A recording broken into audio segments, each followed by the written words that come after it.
As we achieve a historic transformation in Venezuela, we're also looking forward to the great change that will soon be coming to Cuba. Cuba's at the end of the line. They're very much at the end of the line. They have no money, they have no oil, they have a bad philosophy, they have a bad regime that's been bad for a long time. But for 50 years I've been hearing, as a little boy, I'd be hearing about Cuba. Cuba's a disaster, but I've been hearing so much about Cuba. But Cuba's in its last moments of life, as it was. It'll have a great new life, but it's in its last moments of life the way it is. But our focus right now is on Iran, and we'll do that.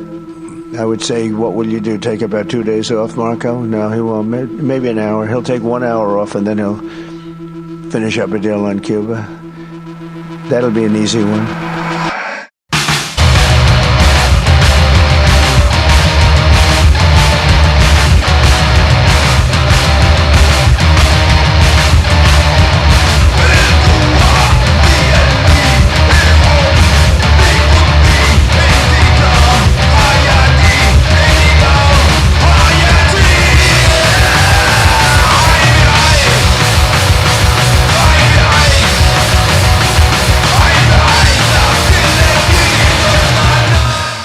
Hello, dear listeners, friends, comrades, subjects, citizens, insurgents, fugitives, defectors, dissidents, even the haters and losers.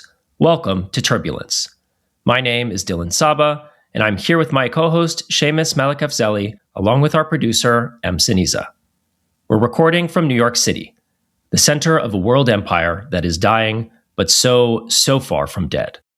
The attention of the world, and certainly the US military, is currently focused on Iran, where the US and Israel have launched a war of aggression that Iran quickly regionalized by launching retaliatory attacks at US bases in half a dozen Gulf countries.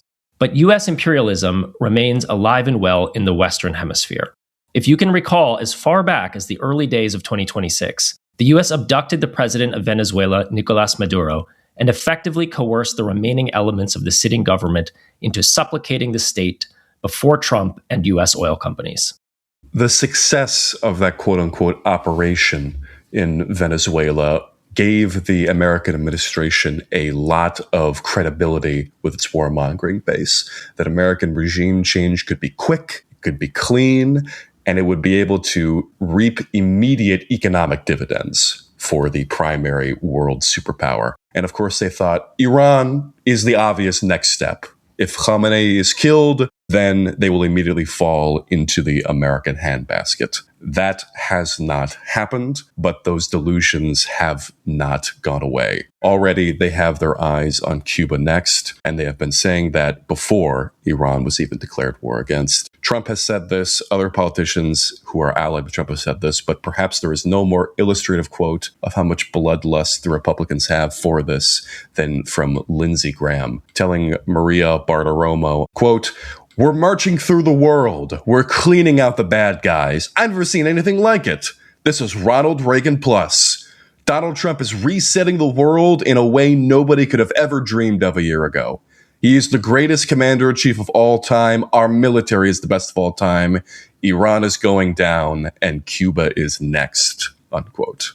For the more ideologically anti-communist elements in the Trump administration, and I'm thinking of Mr. Marco Rubio here, Venezuela was the opening act, and that was meant to lead directly to an attack on Cuba, the small but mighty Caribbean island nation that for decades has symbolized socialist revolution, independence, and resistance to Yankee imperialism. At the inaugural conference of the new Shield of the Americas, which is supposed to be a multinational military cooperation initiative that has a logo strangely that might be seen in the XFL. And of course, Kristi Noem, who was recently removed from the DHS, has been tapped to lead it. Trump said at this conference, quote, "As we achieve a historic transformation in Venezuela, we're also looking forward to the great change that will soon be coming to Cuba," unquote. Typical eloquence from our commander-in-chief. Now, it is far from clear that the Iran war is ending anytime soon. Trump did some flirting with that idea recently to calm financial markets and keep down the price of oil. But thus far, the Iranians have responded that it is they who will be deciding when the war ends, and have maneuvered intentionally to pull the United States into a drawn-out attritional conflict. But nevertheless, the siege on Cuba, which the Trump administration ratcheted up significantly in February with an oil embargo, continues. As a result, economic conditions in the country have deteriorated, as fuel shortages have led to widespread blackouts and the government being forced to ration key services, including waste collection and public transportation. There was a really illustrative quote that I heard from Trump several days ago. He said of Cuba, we're really focused on this one right now. We've got plenty of time, but Cuba's ready after 50 years. I've been watching it for 50 years, and it's fallen right into my lap because of me. It's fallen, but it's nevertheless fallen right into the lap. Fuck. I'm sorry. I try to be really serious, but God, he really does speak so brilliantly. But that key thing here, 50 years. I've said a lot that this looming threat about Iran, the conjuring of this looming threat regarding Iran, has been around for as long as I've been conscious on the earth. I literally cannot remember a single time when that has not been the case. But for Cuba, that has also been the case for our parents. 50 years, more than that, since the 1960s. This has been the primary enemy of the United States, of both liberals and conservatives. And I'm curious, how do you see it? Why are they still so focused on this even after normalization? Why do you think that is? Cuba is the focus of so much right-wing attention and also, to some extent, liberal hysteria because of what it represents. It's not that Cuba has ever posed any kind of real martial or material threat to the United States.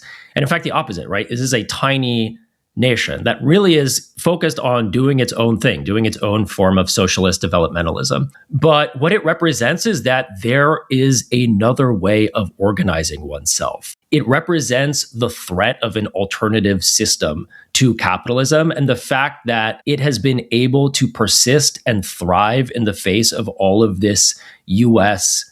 intimidation, blockade, ideological messaging, even attacks on Fidel Castro and his life, attempts to overthrow the government. The fact that it persists loudly and proudly, and not only that, it persists loudly and proudly, but also continues to inspire people in the United States.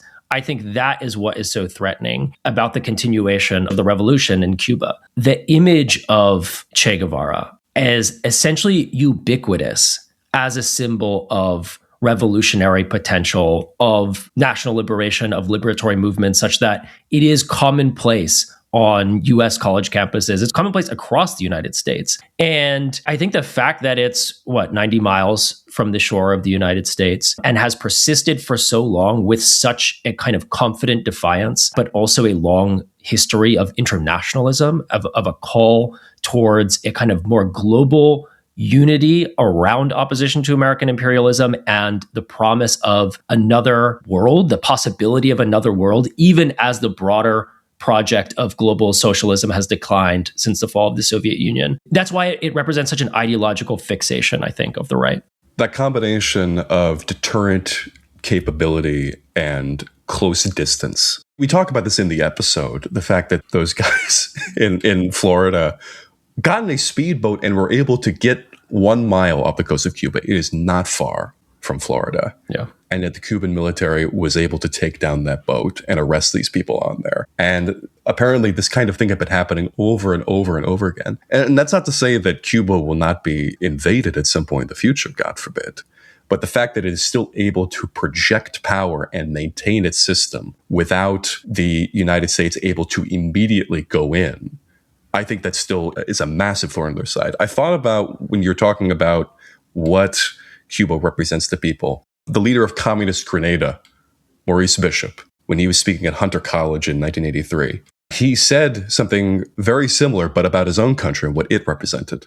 The Grenada Revolution is in one sense even worse, I'm using their language, than the Cuban and Nicaraguan revolutions because the people of Grenada and the leadership of Grenada speak English and therefore can communicate directly with the people of the United States. They say that 95% of our population is black. And if we have 95% of predominantly African origin in our country, then we can have a dangerous appeal to 30 million black people in the United States, unquote. If you are able to maintain that in the face of all of this, it becomes an extraordinarily dangerous thing. I agree. Yeah. I think there's something particular about the unipolar moment, such as it is called, that is profoundly unstable. Insofar as the United States views itself as the global hegemon, the top dog, having defeated its adversaries, that means that the threat to that position can come from anywhere, that they have to fight a kind of open-ended global war against any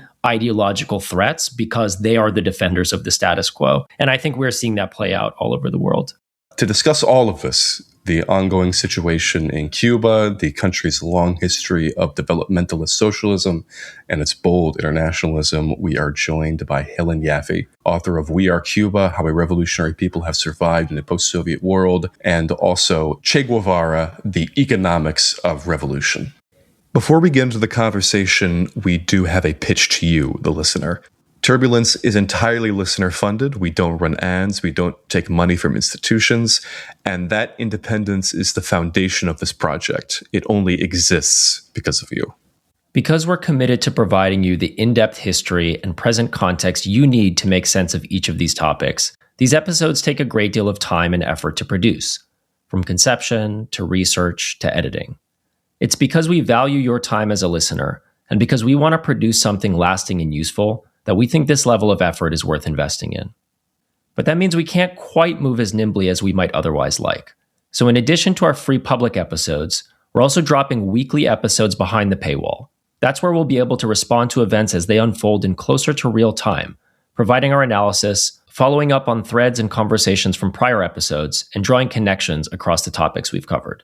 To do all this, we need your support. A $5 monthly subscription will give you access to the bonus feed, our Substack community, and most importantly, you'll make it possible for us to keep doing this work independently week after week. Subscribe today at turbulencepod.substack.com and follow along on Twitter and Instagram at turbulence_pod. We hope you'll join us.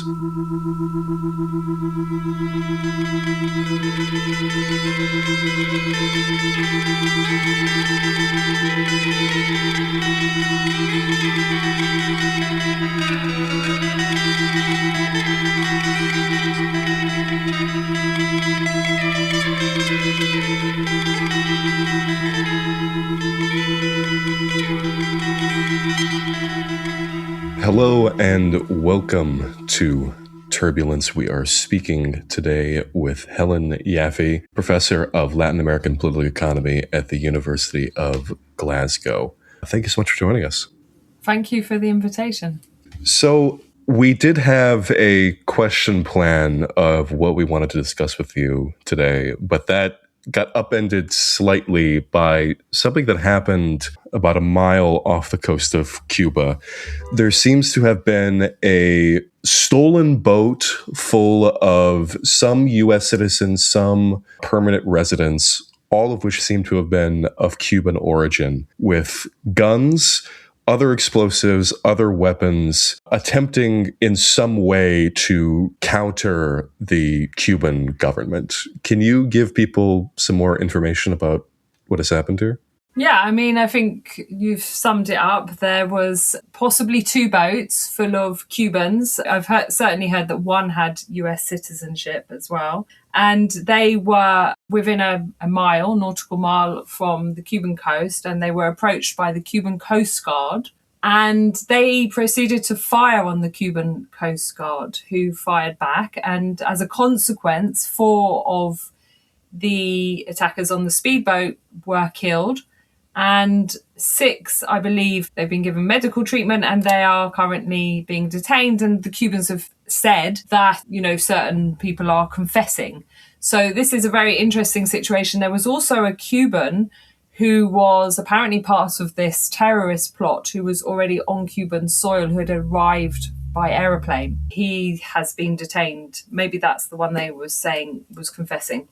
For Cubans and people who follow Cuba closely, this is not out of the blue. This is not an extraordinary surprise. In fact, I believe I've read that the Cuban Coast Guard has intercepted something like 13 similar scenarios last year that we wouldn't have heard about because they might not have ended up with such a dramatic toll.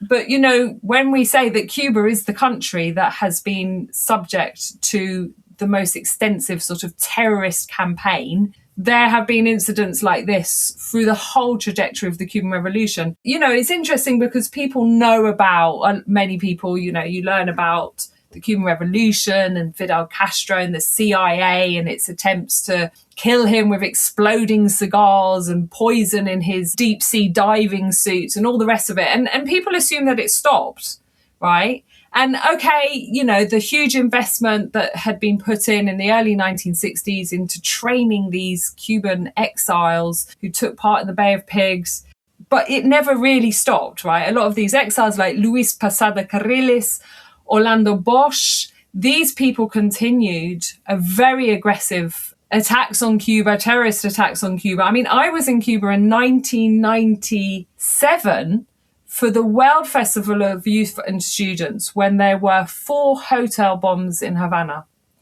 And those were the product of another terrorist attack, at that point targeting tourism because it was the 1990s. This is a period that, you know, I've written a lot about, studied a lot. I was living in Cuba from 95, and the Cubans were isolated after the collapse of the socialist bloc. They lost 86% of their trade and investment. I mean, you know, there's so many parallels to today because their oil imports plummeted 90%, and yet they survived. But, you know, one of the things that the Cuban exile, the sort of extremist exile sector did is try to target tourism because Cuba was opening up a tourism industry because it had to find a new way. It had to restructure itself for reintegration into a global economy dominated by the United States, US imperialism, its main enemy and antagonist. And tourism was a very important contribution to that.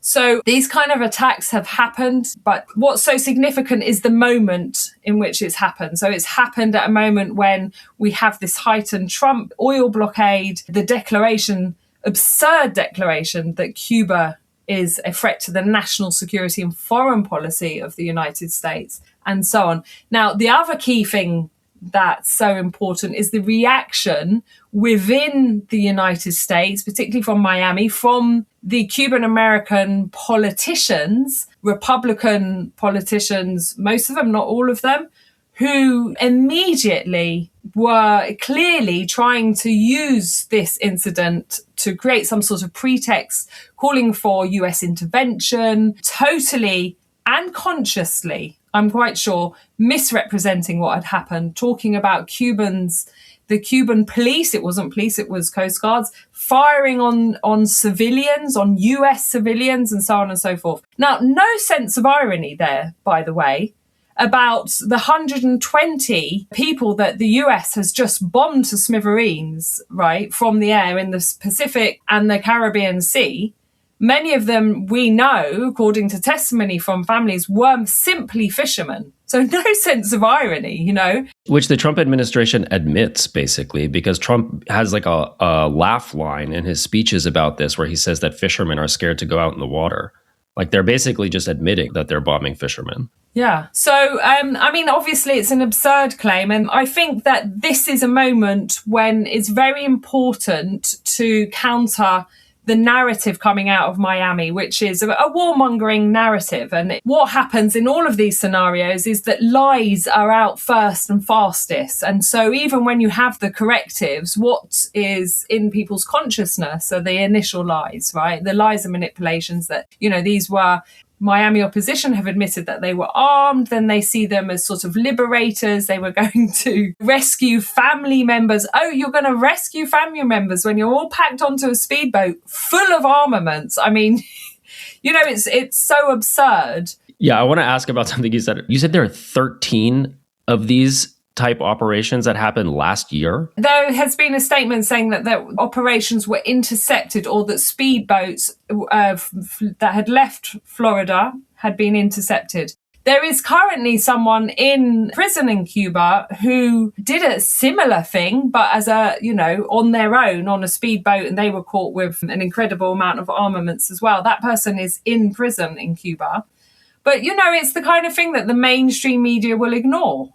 Not long ago, I can't remember how many years ago, but a Cuban American attacked the Cuban embassy, fired at the Cuban embassy in the United States. And, the then Biden administration, I believe, didn't even give the Cubans a response. I think it's fascinating, the relationship between these private actors, because obviously there is a level of coordination happening with the US security establishment, but also it seems like there's not so much a direct coordination always, because this is probably, if you want to actually instigate a military operation against Cuba, this is one of the worst times to do it. The entire US military is stationed outside of Iran. So I'm just like, what are these guys really thinking? But I want to just return to the broader context here because you mentioned it. So, as we know, that is the larger Trump administration's escalated attacks. And following the US military operation to abduct Venezuelan President Nicolas Maduro and the subsequent imperial commandeering of the Venezuelan oil industry, Trump and Rubio have definitely set their sights on Cuba, with Trump, as you mentioned, issuing an executive order in late January declaring Cuba a national security threat and imposing tariffs on any nation that directly or indirectly supplies oil to Cuba. That has predictably caused an economic crisis and oil shortage on the island. Can you just tell us a bit more about what the US is doing now, what it's hoping to achieve, and what the impact has been for Cubans?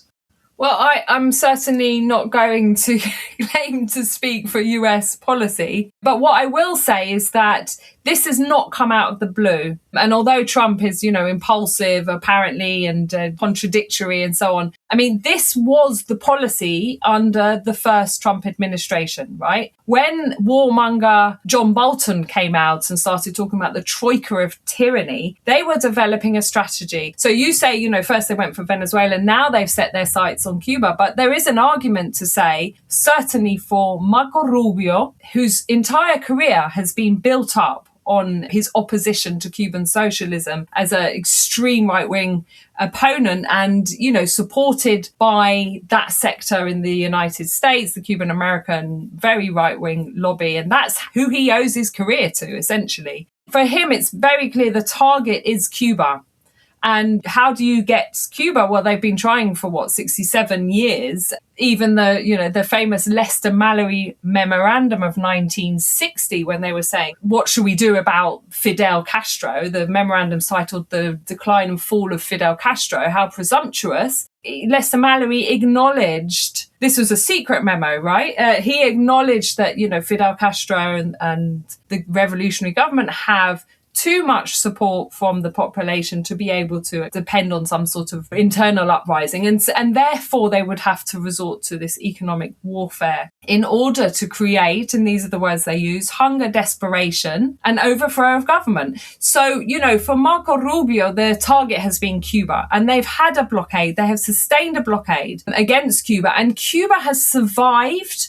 But it has done more than that. It has prospered in many ways, in many aspects of development, in medical science, in sustainable development, in participative democracy, in its internationalism, both military and medical. It has become an inspiration for the world. But, it survived that. So all the time, they have been looking, how can we tighten the screws? How can we increase the asphyxiation of the Cuban economy, of that economic warfare element, in order to create that hunger and desperation, which is a prerequisite because the Cuban people are not going to turn against the government unless they're absolutely desperate.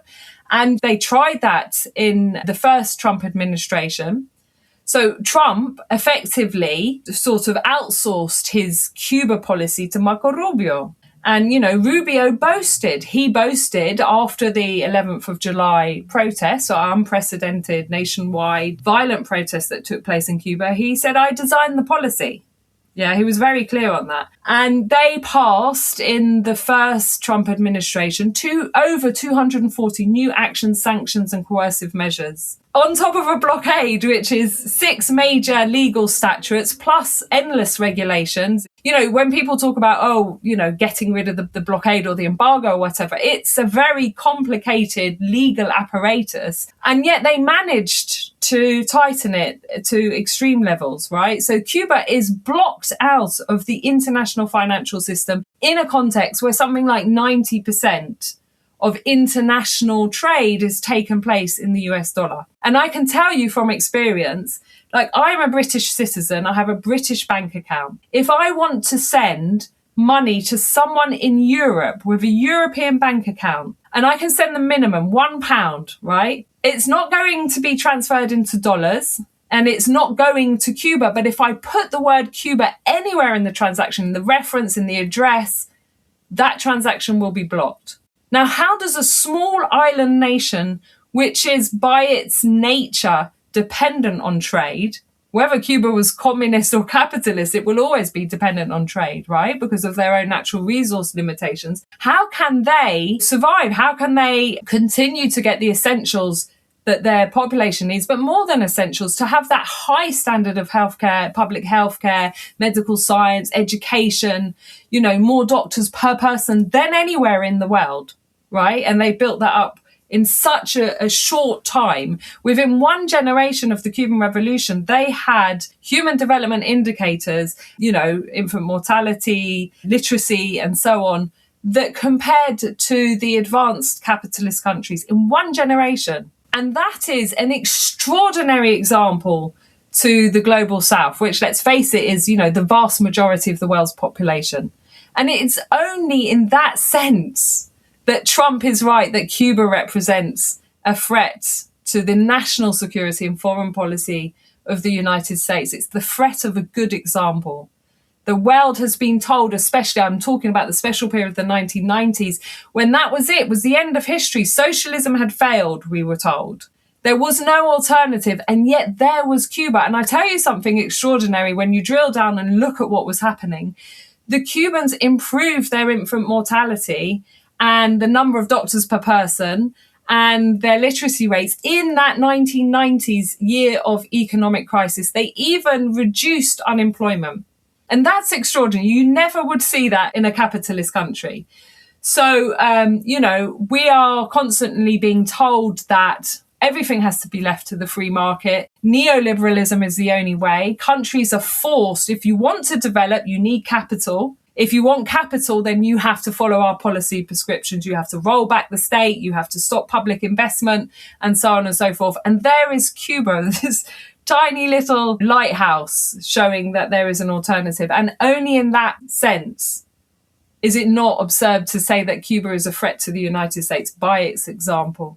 But because of that threat, the Trump administration has gone full tilt and is cutting off oil to the island. And Cuba can't produce enough oil and fuel to meet its domestic needs. And so, that's created an extremely acute crisis in which now today hospitals are not getting enough fuel, and there's, really profound ramifications for that. Do you have a sense of what things are like today and how that crisis is playing out on the ground? Yeah, I was in Cuba in January. So I was in Cuba before the Trump administration announced that Cuba, the executive order announcing that Cuba was a threat to national security in the oil blockade. But for Cubans, this is a sort of an increase of the way things were actually since 2019. Because I'm going back to the first Trump administration, 2019, they suddenly started to threaten any oil tankers that were shipping Venezuelan oil to Cuba. And there were literally tankers pulling into the ports in Cuba that pulled away. And so they had a sudden externally imposed oil shortage, right? And, they do have the reference of the special period, but they're back there now. Or, in some ways, because of the lack of fuel, the measures they've taken, it's like the early days of the COVID pandemic, right? So, as you say, hospitals are very limited. They have basically postponed all non-emergency surgeries and stuff like that. But, how long can you do that before people's medical needs become urgent? The Cuban healthcare system, which is really outstanding, works on the basis of prevention being better than cure. But to have prevention, you have the high number of medics, nurses, doctors, and so on per person, because they get a lot of attention. The population gets a lot of attention. That's part of their prevention before cure. But if your clinics are closed, if your hospitals are postponing appointments, postponing to when? That's the problem, isn't it? Schools, universities, they've closed, they've sent children home, or young people home, and they've said, we'll go back to remote learning. But if you've got a blackout, how are you going to get the electricity to log on? So it's extremely difficult.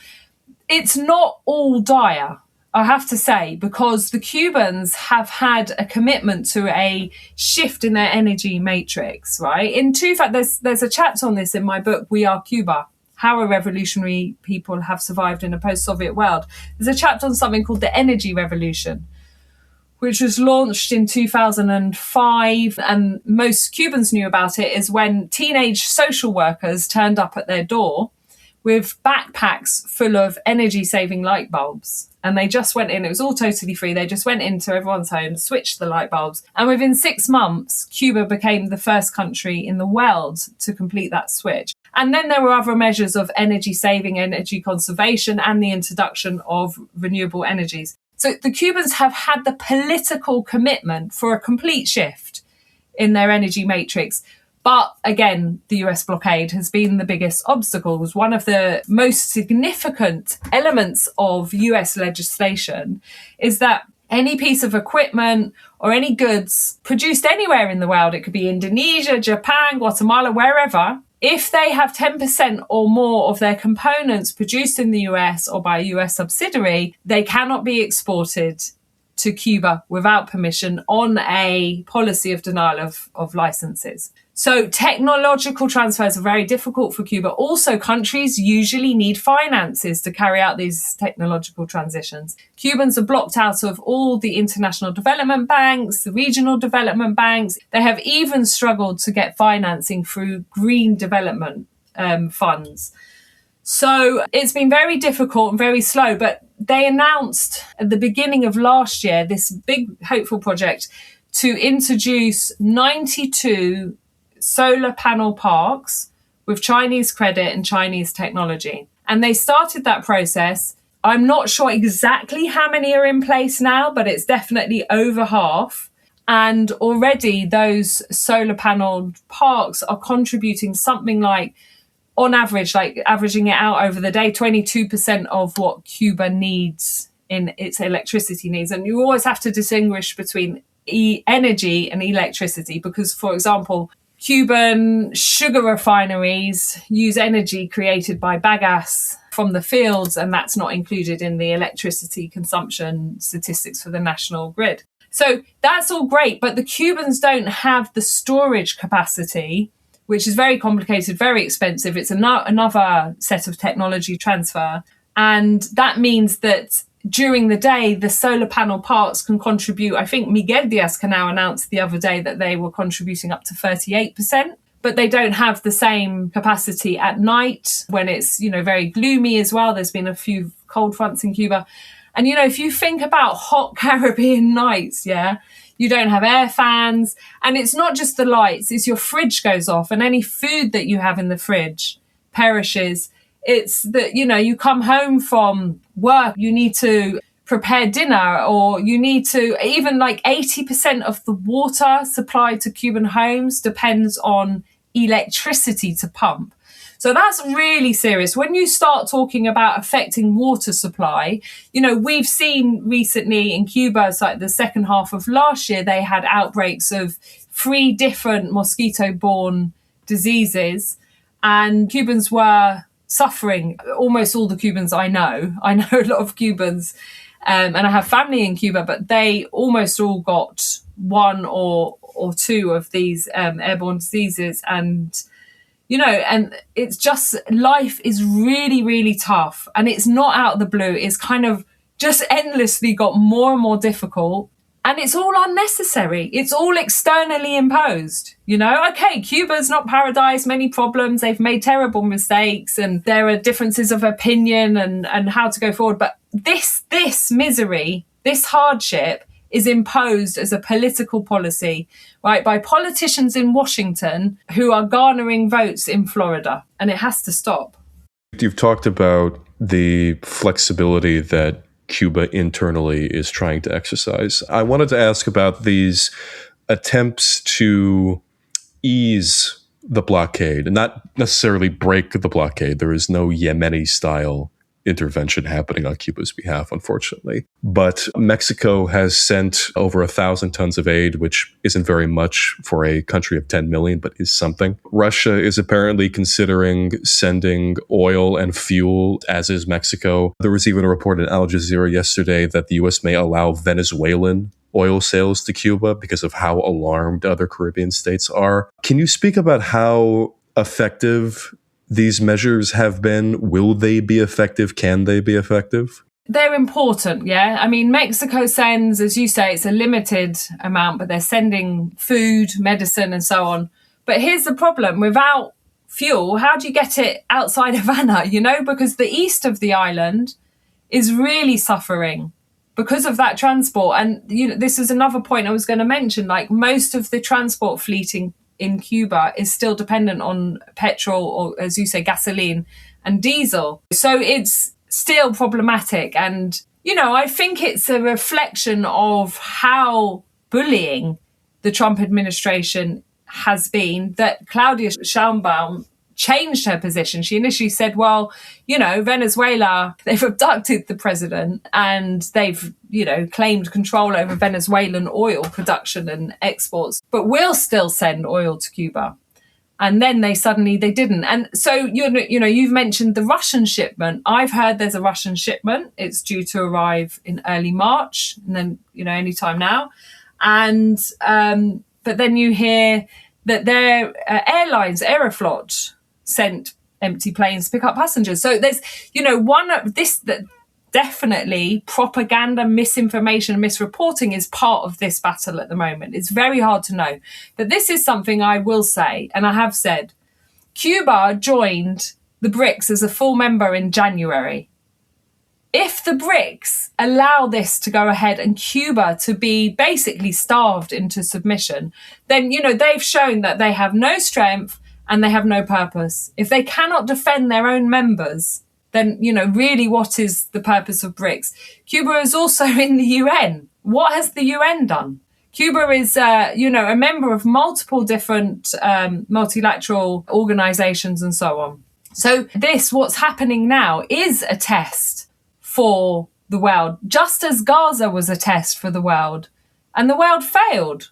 And in some ways, the failure of the world to stop the genocide in Gaza helps to explain the arrogance of US imperialism in its policy towards Cuba, because they feel that they have immunity, that they can get away with whatever they want. It's also important and not so surprising that some of the same forces that decided not to wait around on governments who were complicit in their silence in the case of Gaza and then organized the flotillas, they're now, involved in organizing a similar movement of solidarity, international solidarity convoy called Nuestra America Convoy, which has been called, and people will be traveling from around the world to Cuba for a huge mobilization on the 21st of March. This is, for any of your listeners who, maybe people thought, I always wanted to go to Cuba. This is the time. This is crunch point. Flights are still going to Cuba, and it will be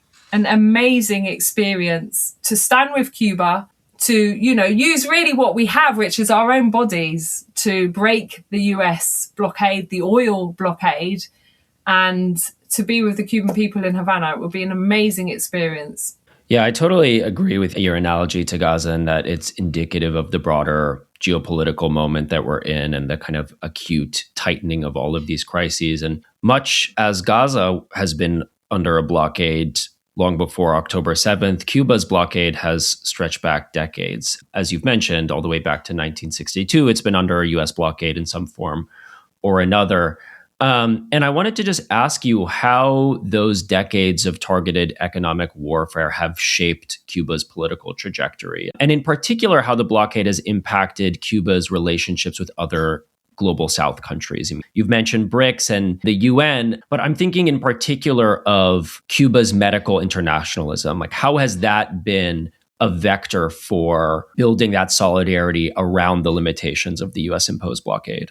Yeah, there's so much I can respond to that question. It was really multifaceted question. When the blockade was implemented, you say in 1962 formally, but already the US from 1960 was using economic warfare because it was saying to Cuba, we will no longer buy the sugar, which, we have told you how much sugar you're to export through what's called the sugar quota. So they were using economic warfare almost immediately. That's one thing. And at the same time as the blockade was being implemented, the US was also working on overdrive to insist that the whole of the region, Latin America and the Caribbean, cut off diplomatic relations with Cuba.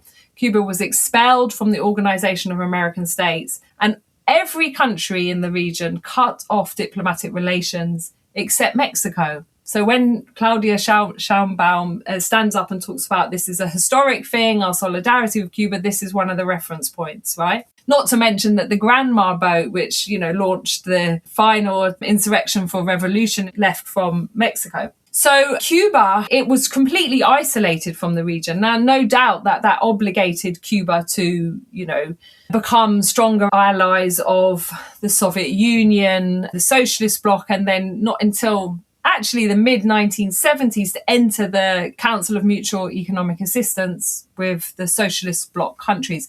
But we also should be clear that Cuba always, and kind of like, I have an article called The Deep Historical Roots of Cuban Anti-Imperialism, right? It was kind of the trajectory of Cuba's struggle for independence and the kind of united regional struggle of independence was that Cuba was always looking to what was then called the Third World at the time of the revolution. Cuba was already engaged in that before the alliance with the Soviet bloc. They had sent troops to Algeria to help with the Algerian independence. They also sent medics. They also brought Algerian orphans and injured soldiers back to Cuba to give them medical treatment. And so actually it's very interesting. Their internationalism developed on a sort of military and medical plane at the same time. So that solidarity with the underdeveloped world actually is part of this deep historical anti-imperialism from the Cubans. So there's a very important letter that Jose Marti, the hero of national independence of Cuba, he wrote this letter to a Mexican revolutionary the night before he went into battle and died, fighting for Cuban independence.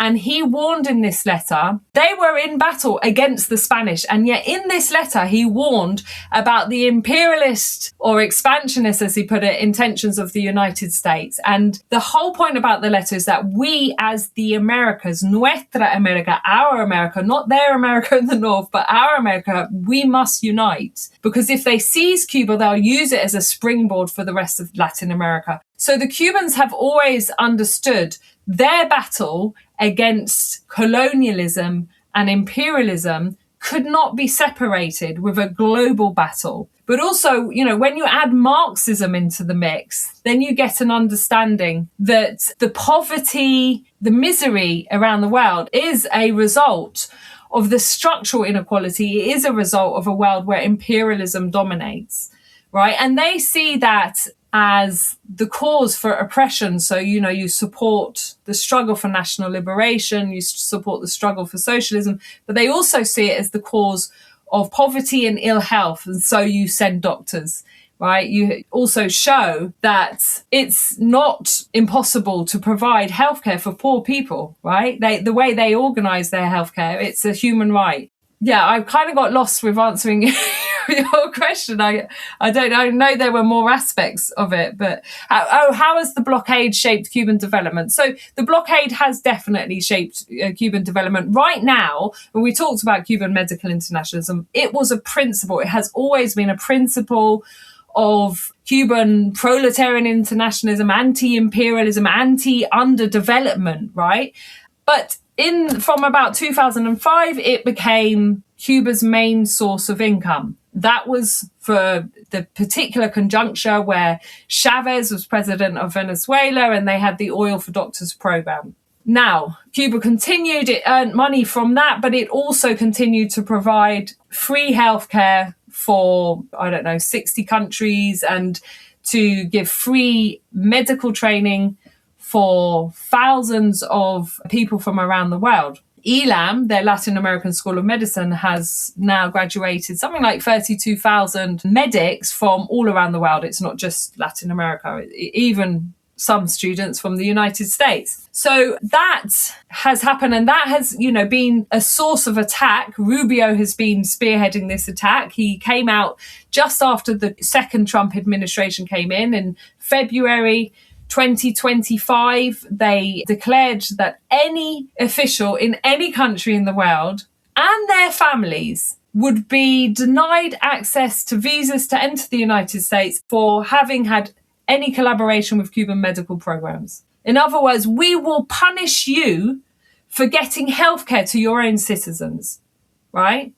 Now, obviously, they're doing it because Cuban medical internationalism brings two things to Cuba. It brings prestige, right? It's a huge advert for socialist planned economy, that is people-centered. But it also brings income to Cuba. It's the highest source of income since 2005. So that's why they're targeting it. And in the last few weeks, we've seen more countries announce, under immense pressure and bullying and intimidation from the Trump administration, that they are sending Cuban doctors home. There's a video circulating right now of people in Honduras crying, most of them women, most of them elderly. The sector that actually has benefited immensely from having the Cuban medical professionals providing healthcare that's free at the point of delivery. And they're crying because the Cubans are being sent home. And so we'll have to see what happens, because there has been moments when Cubans have been sent home from other missions and people protested, and the governments were forced to bring people back. But also, we'll have to see what happens when Rubio went to visit the Caribbean nations after his announcement. So he went in March last year. They told him in very direct terms, most of them, they said, fine, take away our visas. We're not going to let people die for a visa to go to the US. The scenario has changed quite a lot since then. I think what's happened, the fact that Trinidad has allowed the island to be used to station US military forces shows that there's splits in the Caribbean. There's very reactionary elements, and they're just trying to cozy up to the United States to see what they can get from it. Yeah, I think just in general, the point that you made about Cuba's medical internationalism as an export of Cuba is really important, because I think a lot of people do recognize the kind of ideological power of it or think about it through a moral lens. But I think that it is a very compelling and creative way to do a kind of developmentalism. And you also mentioned how Marxism has shaped Cuba's political trajectory. And I wanted to kind of return to the earlier years of the revolution, because, for many on the left, the faces of the Cuban Revolution have always been Fidel Castro and Che Guevara, with Guevara as the guerrilla and Castro as the statesman. But Che, before he was killed attempting to bring the revolution to Bolivia, was for 4 years in the early 60s the Minister of Industries in Cuba. And I was wondering if you could talk a bit about Che's vision of non-capitalist development and how his understanding, his vision of Marxism shaped the trajectory of socialism in Cuba. Right. So this was actually the topic of my PhD, which was then published as Che Guevara, the Economics of Revolution. And it was, it was a long and intense study, because in English, there was almost nothing about what Che Guevara was doing for 6 years as a member of the Cuban government. He was Minister of Industries, as you said, also President of the National Bank. He was on a 3-person commission for the Central Planning Board. And that's on top of all of his political and military roles that he had. So Che Guevara set up something called the budgetary finance system, which was a unique system of economic management for the transition to socialism. Che was, he really learned from Marx, right? And he was particularly focused on the role that Marx sees for human emancipation within communism, right? So the point is that he didn't believe, as the Soviets were arguing at the time, that from a position of underdevelopment, because all of the socialist countries have come from a position of underdevelopment. And, we have to really start from, that is our starting point, to appreciate the challenges that they faced in a transition to socialism. It is not the same to say, we have this abundance of wealth and all we need to do is transfer ownership, right? And then everyone will have enough. We can remove the rationing mechanism. We can have communism, each according to their need and so on, right? These are underdeveloped countries and they have to fight against their underdevelopment. They have to improve the productive forces so that they can produce more in order to meet those needs. So the question is, how do you produce more? And the Soviet solution in this period is to use market mechanisms, to use the profit motive, material incentives, to get people to focus on producing more.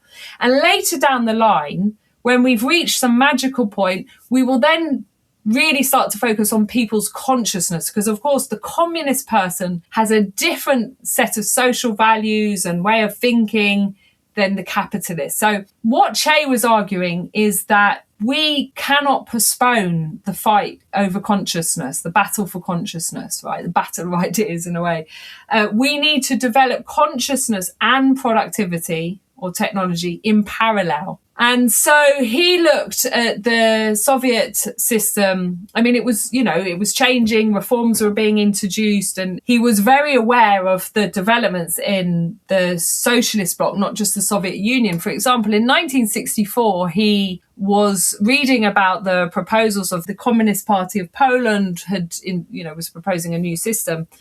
And he was saying, he knew this system. He knew it from Argentina. It was called capitalism.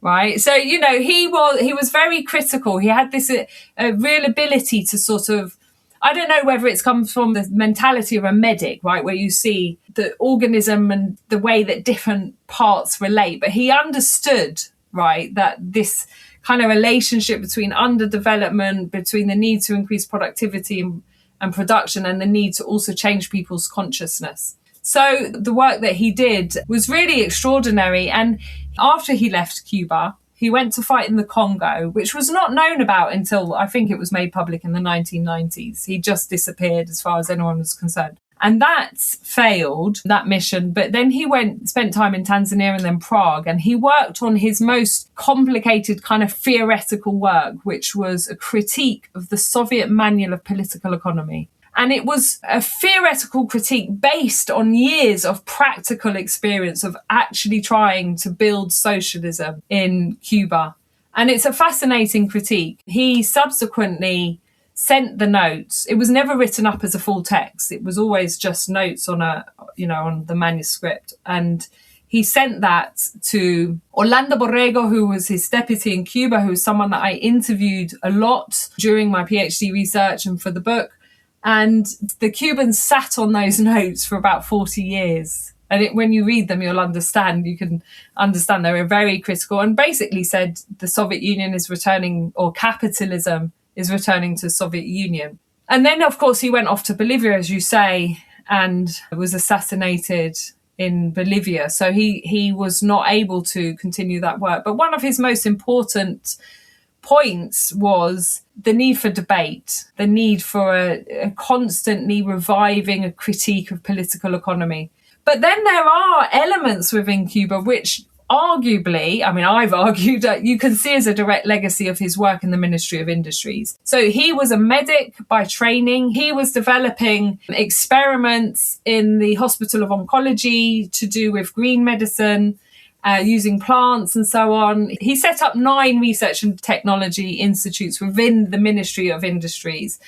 And so it's fascinating to see how they operated with this closed circuit. So you'd set up a small plant and you'd experiment, and then you'd, take that wider to production. And it's still a kind of methodology that the Cubans use and has been so successful in terms of their medical science and biotechnology. So, yeah, he had a real strong impact on Cuba in many ways. And in, reflective periods, it's to Che Guevara that Cuban Marxists return, right? If you want evidence of that, go and look at the speech by Fidel Castro in 1987 on the 20th anniversary of Che Guevara's death. It's an extraordinary speech. And it's a period where the Cubans they had finally copied the Soviet model or an adaptation of it. They had implemented that. They'd fully joined the Soviet trade bloc. And, already by the early 1980s, Fidel Castro is making speeches where he is pointing to problems, right? Of bureaucracy, stagnation, of people being more fixated on economic results than the social function of production, right? The use value function.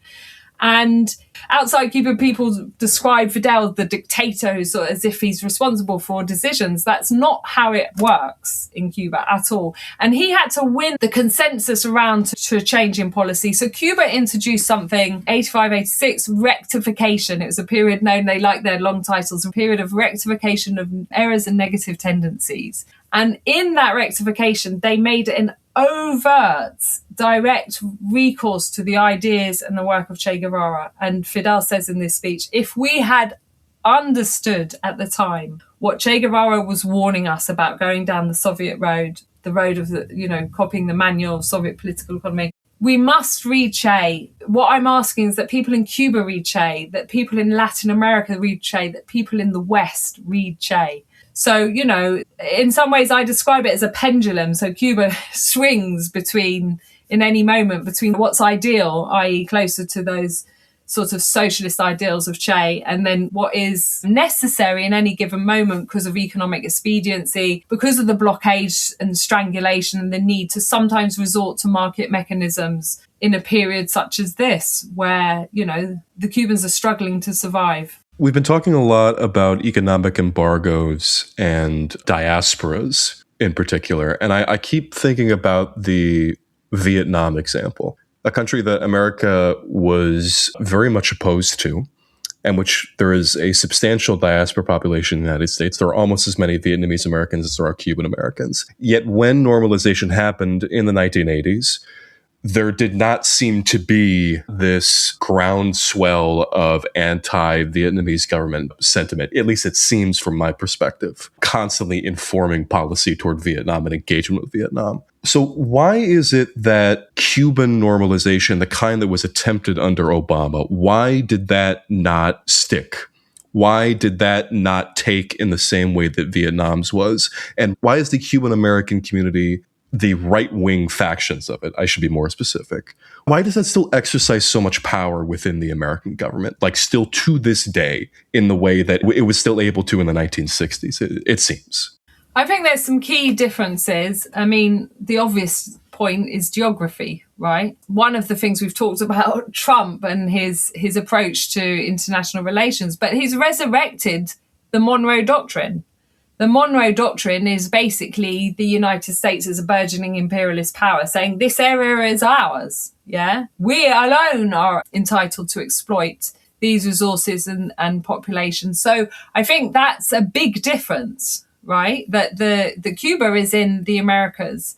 But Cuba isn't just in the Americas. If you look at it, if you look on a map, right, Cuba is a key strategic position. It's sitting right there. It's like a gateway to enter and leave. And that's why the Spaniards worked so hard to gain it and control it. And the US was offering to buy Cuba in, 1820s or something. They wanted to buy Cuba off the Spanish, and the Spanish said no. And hence, the US intervention in the War of Independence, they couldn't let this little island be on its own. Cuba was a launch pad for some of the colonizing expeditions to the rest of the Americas, but also you controlling the seaways, right? Florida Straits above, the Caribbean Sea below, and so on. So it's a strategically very important point. And there have been statements from members of the Trump administration pointing that out recently. I can't remember who it was, but I remember seeing something. And as a historian, obviously your ears prick up.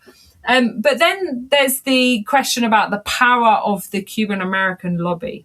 So, a lot of very wealthy, powerful people left Cuba in the first years, something like 1 million. Let's just be clear that this was like a comprador bourgeoisie. It owed its power and position and wealth to the dependent relationship that Cuba had with the United States, right? They weren't an independent sort of national force. They were very much, their wealth and position, power was dependent. I mean, the US ambassador was considered the most powerful person in Cuba, more than the president. And so they could determine, who was doing well. So they went to the United States and were able to insert themselves and also get key positions of power so that they had influence and so on. And, it's very hard. Like, as a historian, I always try to avoid the realm of sort of psychoanalysis, right? Because, you read the stuff about Fidel. Fidel did this in this period because he was in his young, idealistic stage, and then he got old and cranky and pragmatic, and then he did that and so on. So I avoid that. But there is definitely this element of that community really wanting revenge. And someone pointed out recently, look, Marco Rubio, what he wants to see regime change in Cuba, no doubt about it, but he's not going to move his mansion to Havana. I mean, it would be extremely surprising if Marco Rubio leaves wherever his mansion is in Miami to go and live in Havana, right? It's not about that, but it's about punishing these really ragtag rebel army and the civilian underground movements that had the audacity to throw them out, unceremoniously kick them out and take power, In my research on Che, I spoke to people who were teenagers, and because they could just about read and write, they were put in charge of oil refineries or, the Bacardi Corporation. I spoke to this guy. His dad was a taxi driver. That's the kind of class he was from. And he joined the rebel army, and he was told that he was in charge of the Bacardi Corporation where Pepin Bosch had sat. And he just sat down in this huge gold-plated office. He's like, what do I do? What do I do? The audacity of these poor peasants and, working class people taking over power, kicking out the Batistiano and all the allies. I think, that has cut deep, and they will never forgive Cuba. And the example that it's inspired, right? Let's not forget how guerrilla movements sprung up in almost every country of the Americas in the following years. Then you had the examples of Chile and Allende actually elected. Then you had Nicaragua. Then you had the guerrilla movements in Central America. So, as I say, this is the threat of a good example, and they won't forgive Cuba. And Fidel Castro said on the eve of the Bay of Pigs invasion, a few days before the Bay of Pigs invasion, when he first announced this is a socialist revolution, and he said it to a population that had been steeped in McCarthyism, right? Anti-communism of McCarthy era. The Cubans were very linked to the sort of political and cultural times of the United States. And he said, do you agree with the programs that we've introduced in health, education, housing? Yes, we agree. And then he says, this is a socialist revolution. And he also says, what the United States will never forgive us is that we have built a socialist revolution right under their noses. And that's different from Vietnam and China and the rest. And we could have a long discussion, I know we're running out of time, about, the level to which Vietnam and China have opened up to foreign investment and the controls that they have compared to Cuba and so on. But I think, that's the thing, as Fidel said, they would never be forgiven for building a socialist revolution under the nose of the United States. I'd like to close just by asking about how you see the path forward for Cuba, not just in terms of navigating this particular crisis, but more broadly, as you're naming, how to persist as a tiny island nation on the wrong side of the greatest monopoly on violence ever amassed on the face of the earth in the United States. That also happens to be the financial center of the world economy. So what strategies have been tried in terms of breaking the US blockade on Cuba, and how have they fared? And what do you think international solidarity ought to look like in this moment? Okay, so let me just start by saying Cuba can live with the US blockade. Right? It's a rule that they've had. Che used to say, we never, ever blame anything on the US blockade. It's there. We know it's there. We have to work around it. And if we've messed up, if we haven't met targets, if, production's been, it's not the US blockade because we knew that was there. Yeah. So that's the first thing. Cuba can live without the US blockade. What has happened particularly since 2018-19 with the removing a suspension on Title III of the Helms-Burton Act, is the way that the US blockade has become a blockade rather than an embargo. It's the way that it has interfered with Cuba's ability to trade and exchange with the rest of the world. Now, this is where our role comes in. So, I mentioned Europe and the problem, I can't send a transaction to Europe, right? But in Europe, we have legislation. In Britain, there is legislation that says it is illegal for the US legislation, blockade legislation against Cuba, to be imposed on us, because actually we're protected in trading and interacting with Cuba by our own law. But the problem is this is not implemented. So if banks are given a choice between, okay, I will cut Cuba off my list of countries that I do transactions with. I'll put it on the high risk countries and I won't allow transactions because I don't want to risk a fine from OFAC, right? Now, they should be fined by Britain for doing that, or Europe if it's Europe, and Canada has the same, many countries, but they're not, those laws are not being implemented. So one of the things that we can do as solidarity activists in the United States is a whole different battle, right? You're at the belly of the beast. You are the country whose government sustains this genocidal blockade, right? So your battle is clear. But for those of us outside, we need to demand that our governments stop illegally allowing the United States to treat us all as if we're US citizens, as if we're in its jurisdiction, which we're not, to actually implement the laws that protect our rights to transact and exchange with Cuba. That's very important. Now, I'm not going to look in a crystal ball. I'm a historian. I think this is a very vainglorious habit for historians to predict the future. I have seen Cuba get through many crises. Before I saw it with my own eyes from the special period, I've read about it. I have great confidence in their resilience and their capacity. But this is an extraordinary, difficult period. This is possibly the most challenging period since the revolution. And that's why I so emphatically encouraged you, your listeners, to get out to Havana for the 21st of March, because Cuba's future doesn't just depend on Cuba. It depends on us all. It depends on the, large geopolitical situation.